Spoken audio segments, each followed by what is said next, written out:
My greatest accomplishment so far is my marriage. I've been married for almost 11 years. It would be 11 years on December 16th, 2011.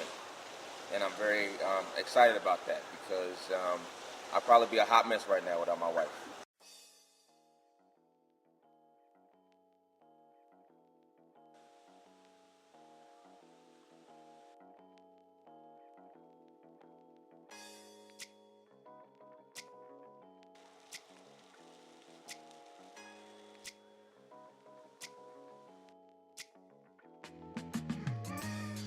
That was what?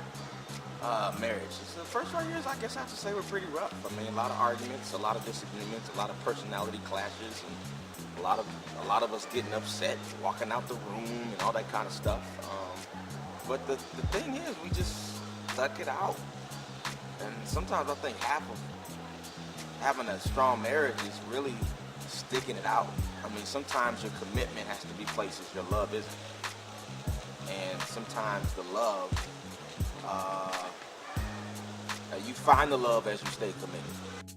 I think there were a lot of areas in which I felt my wife needed to change. Whether it be like her attitude, or let's say I wanted more affection from her, or let's say that when I decide that I want to do something and spend a certain amount of money, in my mind I may think that she's always against it. And so I might have had a list of maybe 15, 20, 30 things that, I thought she should change in. And what I discovered was that there was usually a shift in my attitude that changed how receptive she was to things I was excited for. And usually when she was concerned about something, it wasn't so much the thing she was saying she was upset about as it was some bigger issue that was unaddressed. And so I usually had to step back and look at everything else going on in the relationship that could possibly influence her thoughts on this particular thing.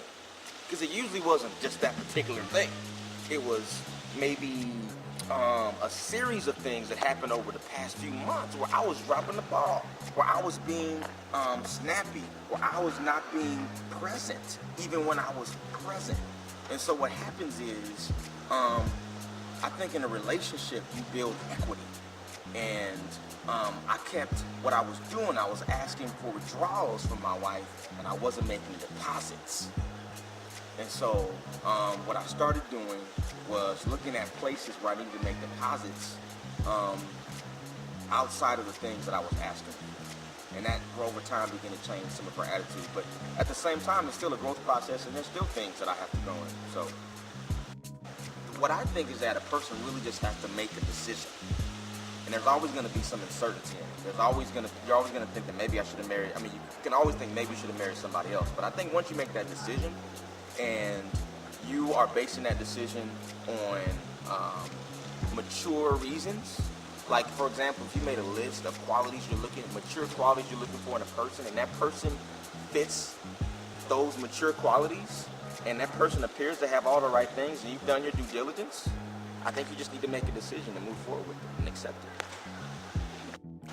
Well, so if I'm asked a person who's having ups and downs in their relationship with an individual, and he or she wants to get married and is going back and forth and is trying to make a decision and doesn't know what to do, I would just ask you flat out, is this person marriage material?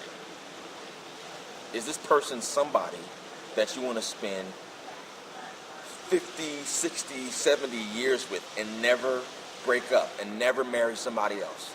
Can you answer that question without hesitation? Yes. If the answer is yes, quit moping around and make it happen. If the answer is no, well, I think you've already answered your question. Because when we are reluctant to move forward in something we say we want, that usually means that usually means that we're in a competing commitment. That means there's something else subconsciously in our mind that's more important than what we say we want, and we're just not honest about it.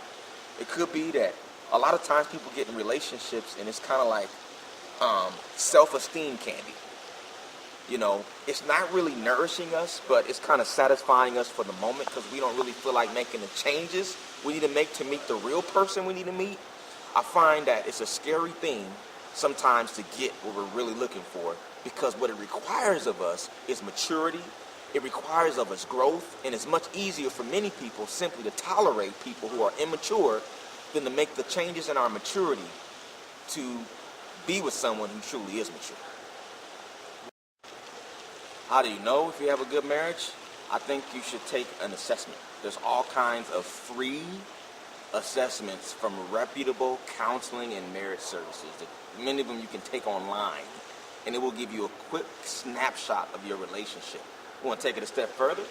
You should probably invest in some marriage counseling. And I'm a strong advocate of preventative marriage counseling. It is going before you think something, before something blows up, and just get a sense of where you are. And I find that often the other spouse is surprised.